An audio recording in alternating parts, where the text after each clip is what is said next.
మన పార్వతీపురంలో మానవత్వం మంచితనం ఇంకా బతికుందంటే అది కేవలం ఒకే ఒక్క వ్యక్తి వలన ఇంకా బ్రతికుంది.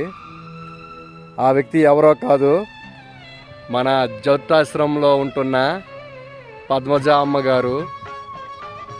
నిజంగా అమ్మగారికి హ్యాట్సప్ చెప్పాలి.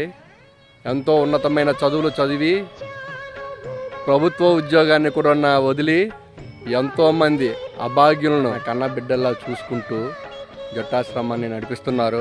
పద్మజ అమ్మగారు లాంటి వాళ్ళు మా పార్వతీపురం ఉండడం మేమందరం గర్విస్తున్నాం. నా గ్రూప్ 1 అధికారిని వి పద్మజ విధుల్లో భాగంగా పార్వతీపురం జట్టు ఆశ్రమానికి వచ్చారు. ఆశ్రమం చేస్తున్న కార్యక్రమాలు నచ్చి 2004లో తన ఉద్యోగానికి రాజీనామా చేసి ఆశ్రమంలోని పిల్లలకు సేవ చేయడానికి ముందుకొచ్చారు.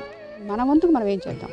స్వామి వివేకానంద గారు చెప్పినట్టు కొంచెం మనం చేయగలిగింది. మన విద్య మనకే ఉపయోగపడకపోతే ఇంకేమిటి దీనివల్ల ఫలితం?